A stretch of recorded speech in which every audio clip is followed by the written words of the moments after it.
Hello and welcome. This is Tiger Lily. Call me Lil. Welcome, Yuki, to Succinct and Substantial, our interview series of succinct and substantial conversations with very intriguing earthlings. Yuki, I'm so glad that you're here. Let me give a brief introduction about why we are talking to you today. Yuki, after learning that she is a divine feminine figure who lived through centuries of reincarnation, a young woman seeks to transform her fate, which is tied to her intimate partner and the survival of a historically marginalized community in Tampa, Florida. Record, Testimony to the Divine Feminine is a poetic memoir revealing a series of mystical interactions experienced by poet and writer Yuki Jackson. Yuki's work is widely published and featured in numerous literary journals, exhibitions, and venues. Her writings have been nominated for literary awards, including the Best of the Net Award. And that just barely covers just a tiny little bit of territory. Yuki, welcome. Thanks for being here today. Thank you for having me. Good to see you. Ditto. I'm so glad that you're here. This is a new series that I'm launching as part of my channel and offerings to people. And I am so glad that you and I got to meet. And I'm hoping that we'll get to talk a little bit about how we met, and the significance of some of the conversations that we've had, not just the one that we're having today. But I want to lead off with this question, which is what compels you to write poetry in particular versus other forms of writing? Yeah, I love that question.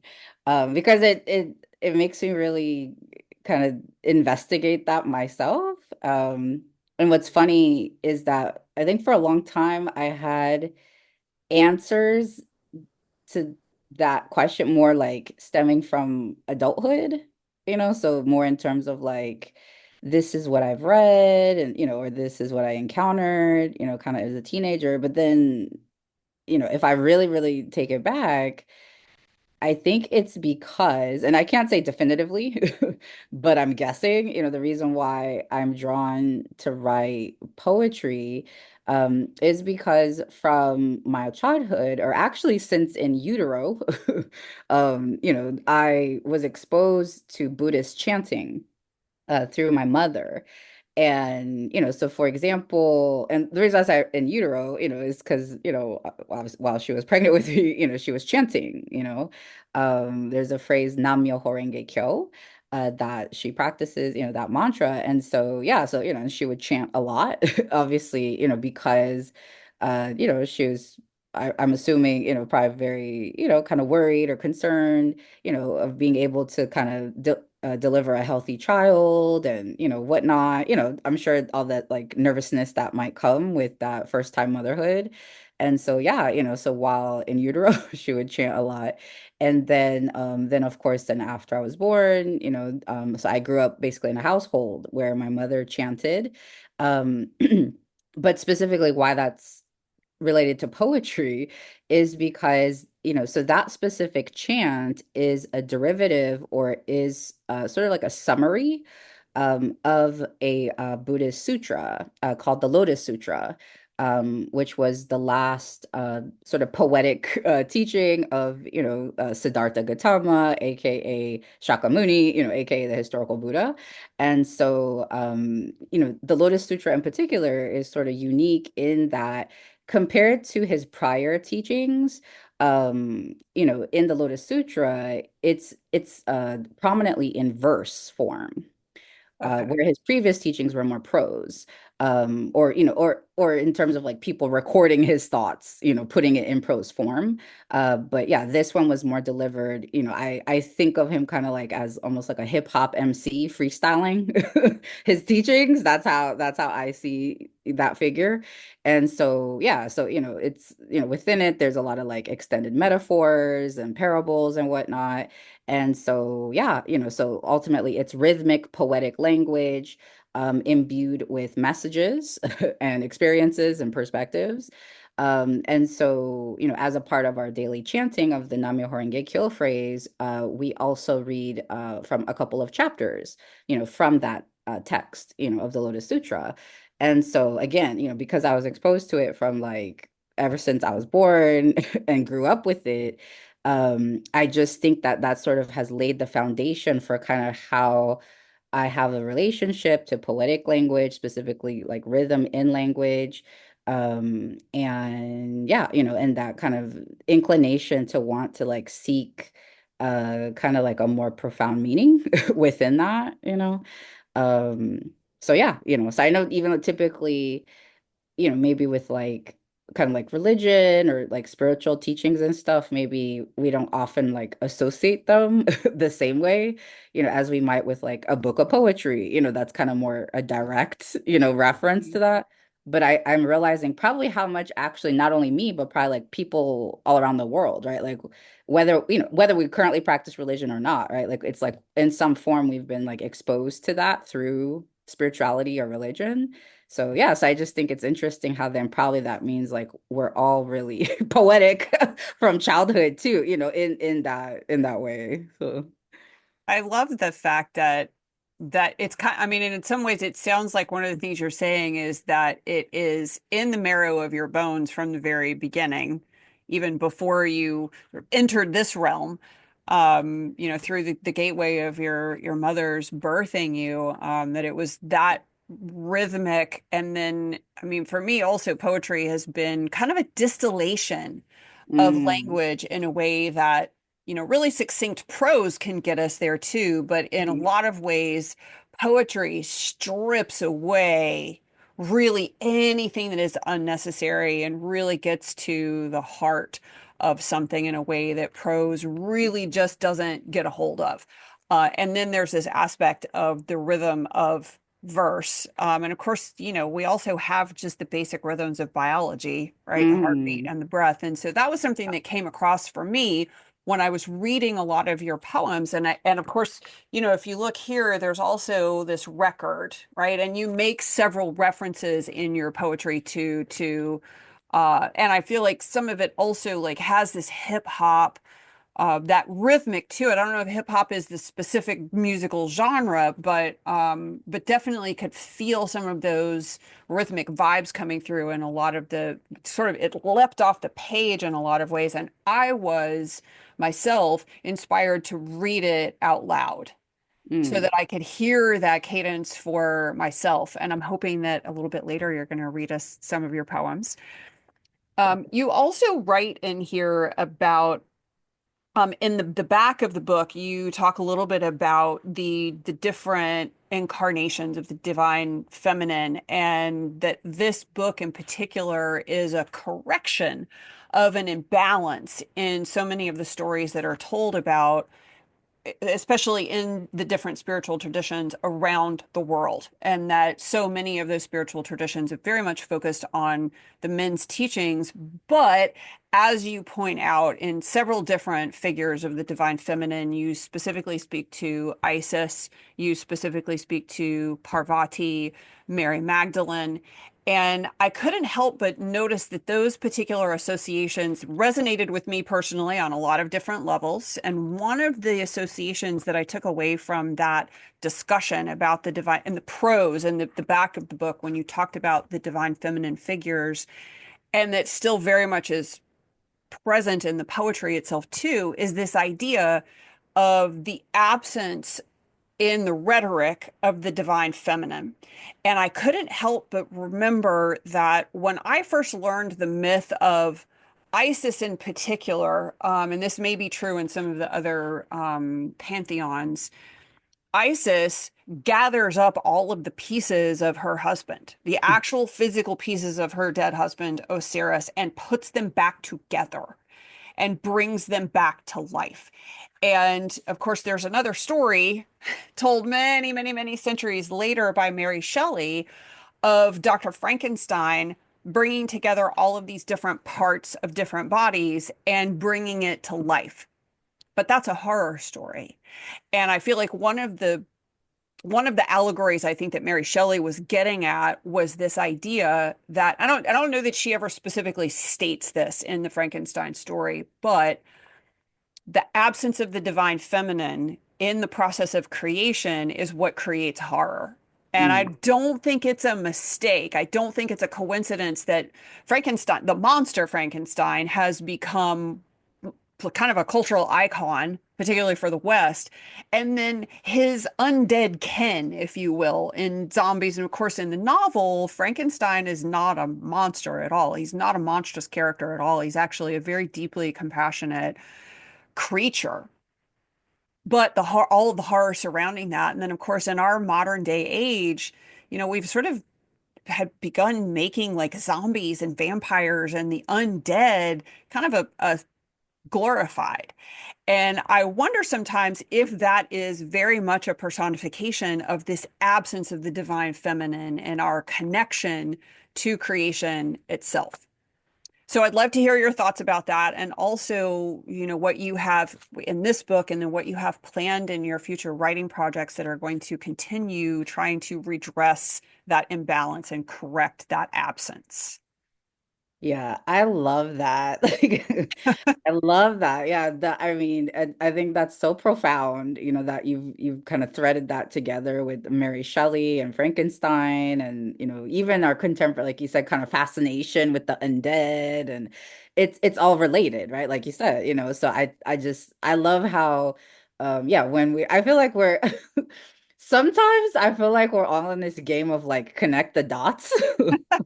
You know what I mean? And we're all like, I got the And that and perfect that and picture. that. Yeah, yeah, and then some people come up with like weird pictures from their connect the dots. You know what I mean? You're like, I don't see that one. But then there's others like, where we encounter somebody who like connected in a similar way, right? And that's really exciting for me. So yeah, I'm just really excited to know that you're doing kind of a similar kind of work.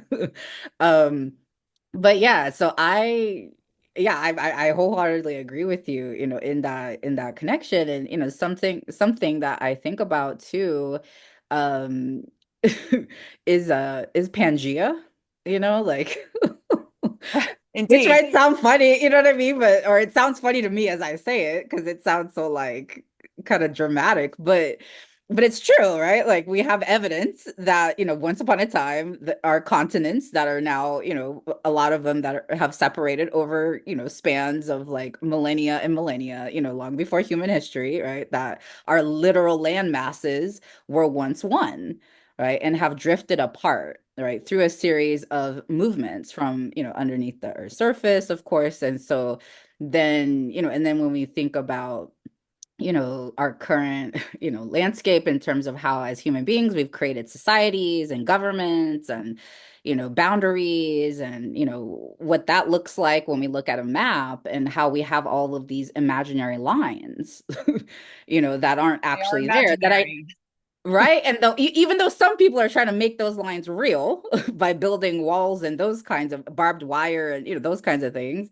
But what's interesting, even as I say that, is that inevitably we always knock them down, right? So even that wall that was in Germany or other walls that are created throughout history, although some still stand, even the ones that still stand, we then develop ways tools or inventions to be able to go over those walls literally, right? Whether we were walking on the Great Wall of China, now it's just like a tourist thing, like, or we invent airplanes to fly over them, or you know what I mean, like, it's like whatever it is, it's just so interesting that yeah, I just think that's interesting, to remember, I guess maybe to remind myself about. And so, yeah, so that maybe even when that attempt to build walls, whether imaginary or real, come about, that we always come up with a way, to overcome them. And so, yeah, but so when I think about, again, those imaginary lines and the countries and the separation, and then also plus the literal, right? Like the drifting of the land masses that we've come to over time, it just makes sense that they're kind of mirrored in our consciousness too, that we see things as separate sometimes, in terms of our own origin as human beings, or even as human beings in terms of how we appear physically, right? And so yes, like I'm all about like us embracing our individual identities, whether that be through gender, sexuality, or race or culture and all religion and all of those things, right? So I think individual identities are super important, and it's not, I don't think we should ever deny them or try to dismiss them in any way, because they're an important and enriching part of our human experience as individuals. However, I do simultaneously see where then sometimes, you know, like where that can go wrong is then, when we use that as in sort of like for the dark side, right? So I feel like even that we can use it for the light side or Mhm. the enlightened side of it, of like this beautiful diversity angle, or it can go to the dark side where then we use it as a form of like oppression, but also as a form of making us forget how connected we are as a human species and the origin of us, that we all come from common ancestors and all of that, and even that, I think, it just says a lot, to like the motherland and all of that. So, yeah, so I think it's almost like a continual, speaking of games, if one game that we're continually playing as human beings is like connect the dots, another game I think we're continuing playing is like the game of memory, you Oh know, yeah, 100%. where it's Mhm. and it's like we're like flipping them over and we got these matches, but then it's like we flip them back because we didn't get the match that time. And then we're like, but then it's like we're forgetting, like, oh, we have it. We've had it all along. We've had the knowledge, we've had the answers, we've had we've had it all along, right? But it's just we forget. And so I think, I know that happens with me on an individual basis, like, every day, in terms of like, I have to I make a deliberate and conscious practice every day of remembering who I really am, like from my core, and then simultaneously then sort of seeking to kind of dispel whatever, delusion I have of like also who other people actually are at their core, right? Or all other beings and all humans. Because again, that sense of like disconnect is then I think what leads to this wider conflict, and problems, both for ourselves individually of that disconnect, and then also, for how we treat other people. And so I'm saying all that to say too, like, I guess, so I'm just saying in my own work, like through kind of documenting my own experiences of that attempt to remember who I am from my core, and then remembering that also that's not like a one-time kind of revelation. It's like I have to continue to remember, because so much of the world is constructed in a way to continue to make us forget the truth, right? In a variety of ways. But that truth, right? Because I think that's the most fundamental truth that kind of keeps, kind of power in play, in terms of, people with nefarious means and, Mhm. aims. Um, Distraction, fragmentation. Yeah, those are pretty powerful tools for the psyche, for sure. yeah, To use against the psyche so that you are more prone to fear and anxiety and wanting to purchase things that you probably really don't need or even really want. But yeah. all of that. So, so for me, I just really see through my own writing and documenting my own experience of connecting to myself and then also connecting to others. That is, one way to help do that, because to me, I'm also, in addition to be a poet, I'm also a teacher, right? But as a teacher, I find like the greatest teaching tool is a good example, like, right? And so in the specificity of it. And so, yeah, so I'm continuing to, I'll have another like follow-up book.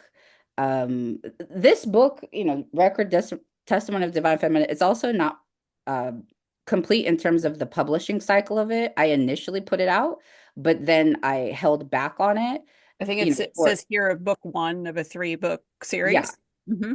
Yeah, so so it's currently not available, but my plan is to make it available again. But this is called kind of like strategic. And so I have another book coming out that's pretty much finished. I'm in the editing process of it, and it continues that journey. And then there's the third book is, will come after that, of course. And then in addition to these, I'm also creating I'm in the middle of developing like children's content, which was sort of like accidental, but looking back now, it makes total sense. And for me, that is also connected to kind of like the whole just the importance of like from childhood really connecting to that sense of self, and kind of original human life, soul creation.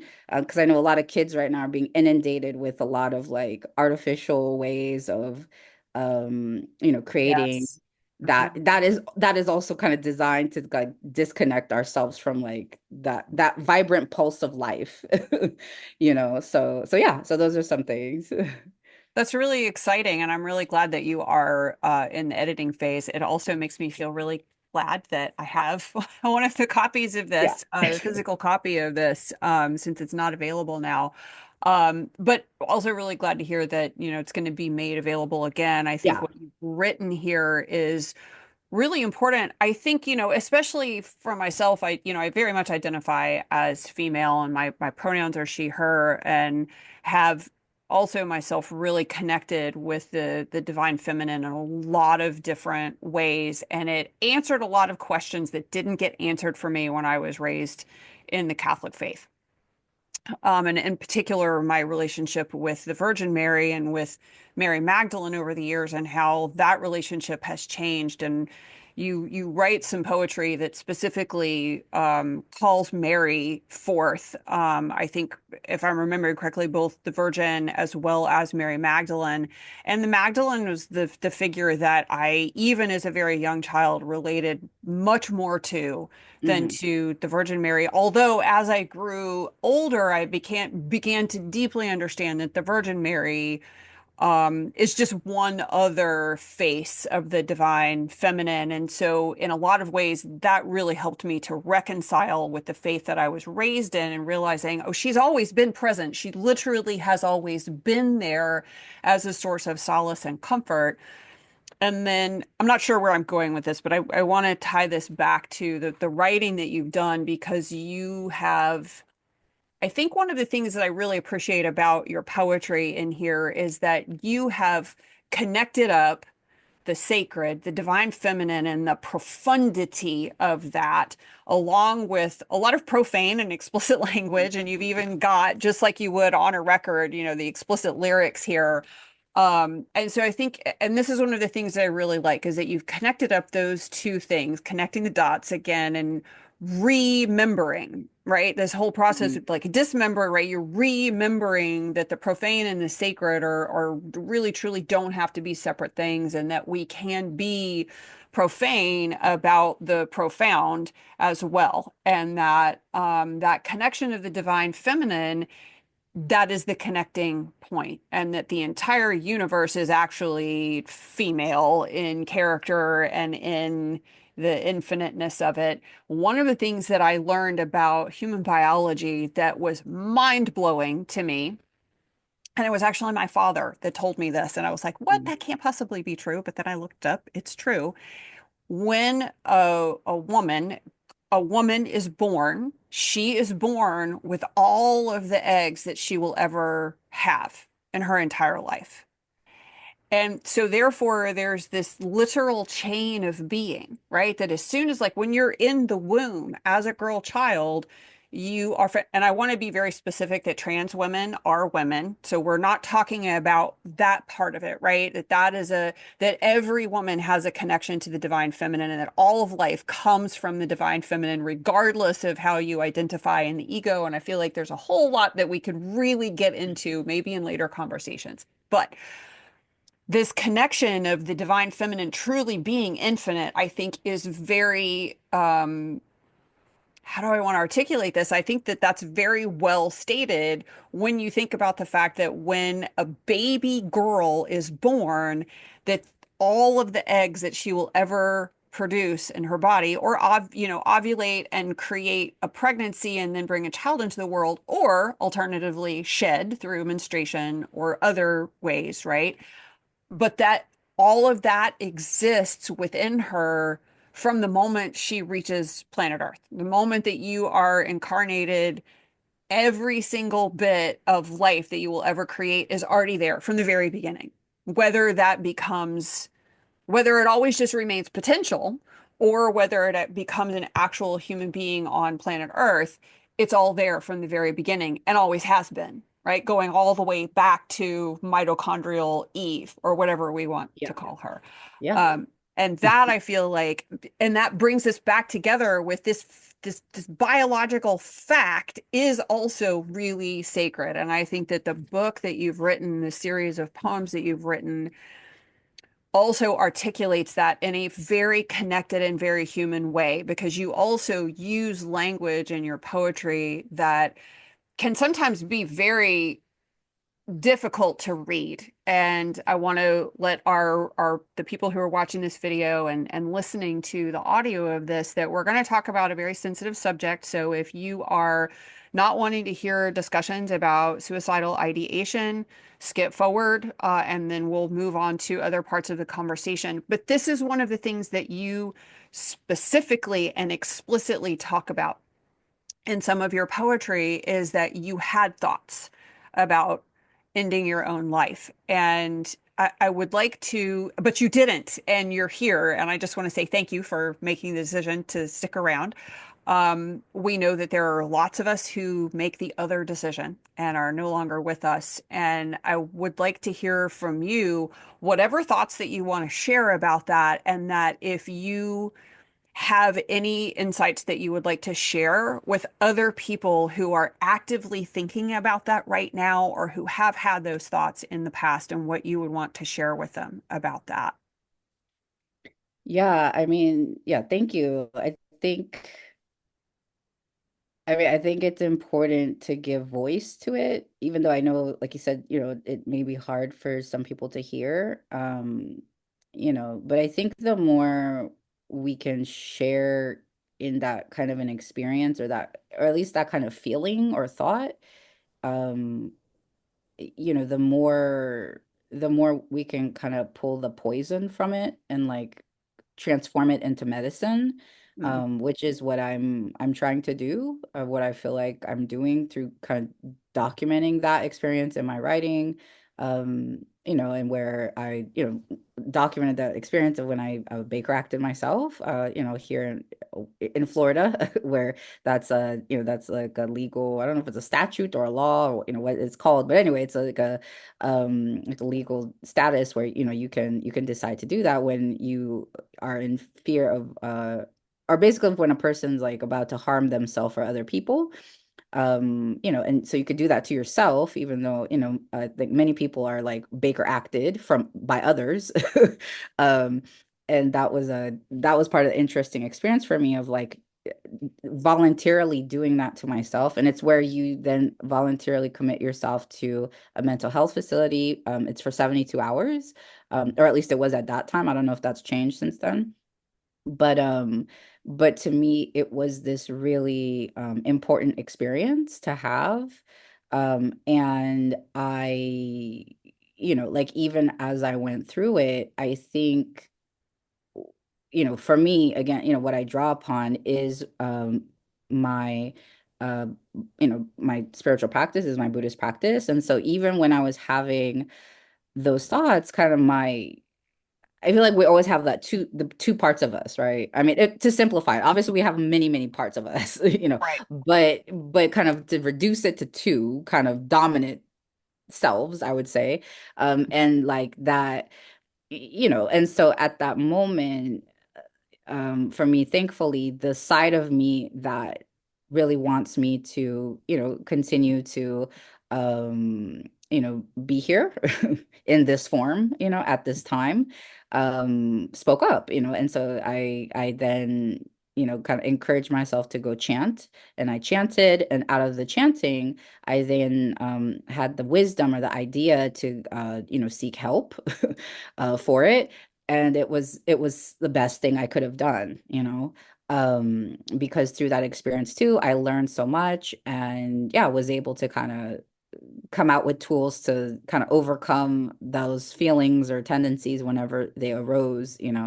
So yeah, so that would be the main thing I can just kind of share from my own experience is I would take a twofold method, of like drawing upon, you know, that kind of like a spiritual practice to reinforce that part of us that really treasures our life, as we are, no matter how hard it is. And then two, also then take the practical action to reach out to a support system, whether it's medical or whether it's non-medical, in the form of like people we know, who we trust, and who we know are rooting for us, on some level. I think that that's important. So, Well, I'm very glad that that happened and that other voice that was encouraging you to stay here and in this particular incarnation and to speak to it. And I love that you use the phrase of, extracting the poison in order to bring the medicine. And I think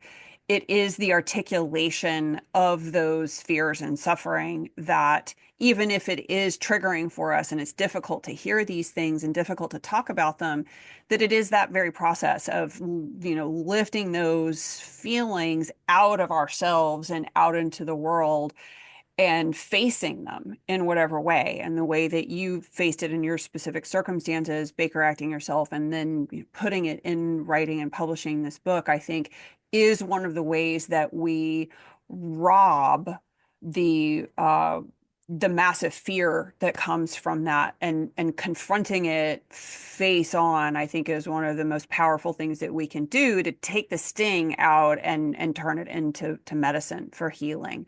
So I hope that if you are listening to this or you're watching this video, that listening to this and hearing Yuki's words brings you some encouragement and maybe some decisions to speak about it yourself. I have run across more than when this is one of the reasons why I wanted to talk to you about it and hear what you had to say about it, is that I've run across more poetry in the last 6 months where people were confronting the fact that they wanted to end their own lives. And that really? it was the act of writing the poetry Mm, that robbed it of its poison and turned it mm, into medicine for them. So it was quite literally the writing of the words themselves. I wanted to end my life. And then writing about how they envisioned that they were going to do it.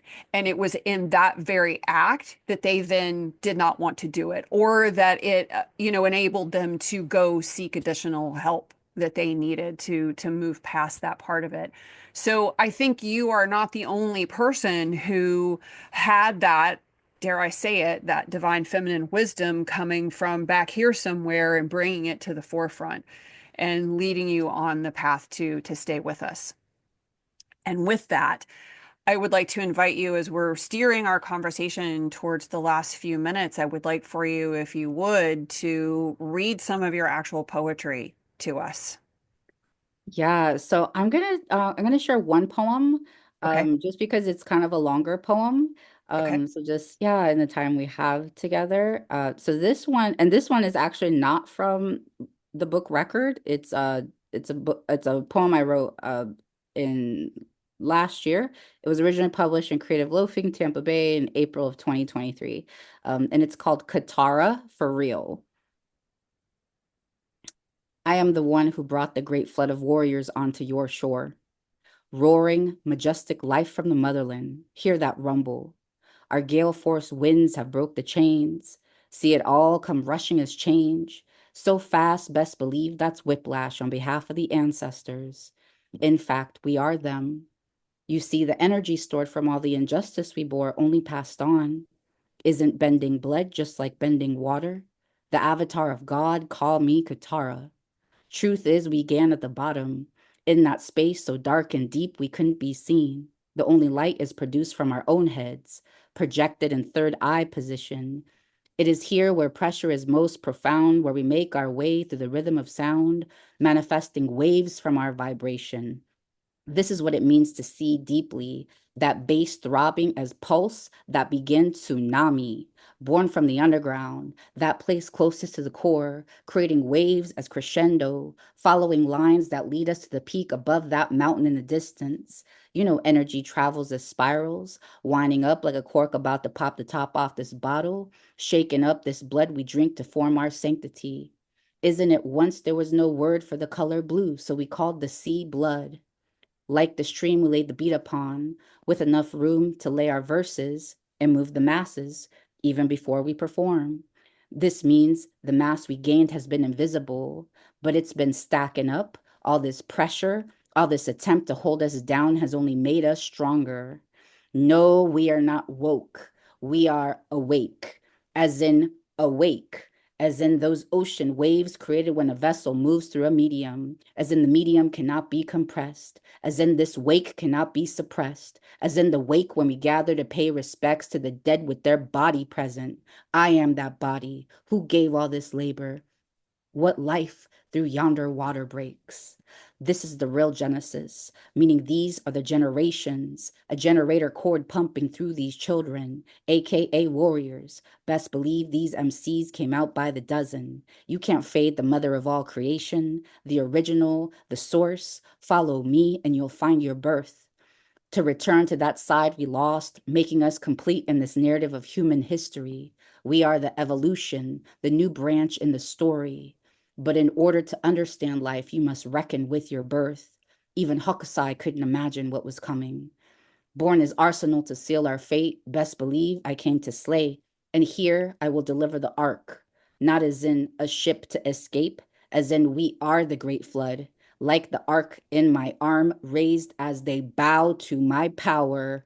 I am the great wave off Kanagawa. I'm atomic, I'm nuclear, and now we're in the delivery room. You want to know how the universe began? One word, boom.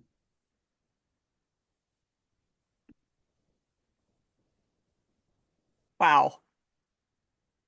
Thank you for that. Thank you. That was phenomenal and amazing, and I think a perfect way for us to conclude our conversation today.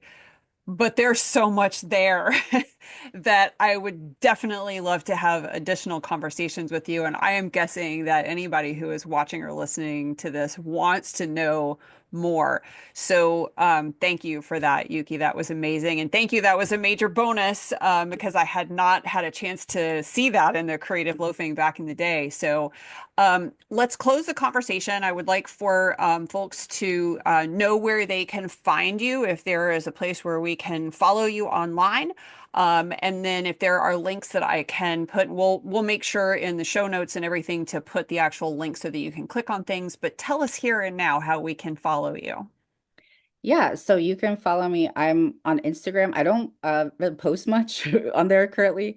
But if you want to follow me, it's Yuki, spelled Yuki Jackson Poet on Instagram. And then but I recommend definitely subscribe to my YouTube channel, which I recently started called Professor Yuki. And yeah, and I will link there to my upcoming children's content channel as well. So definitely follow me, Professor Yuki on YouTube.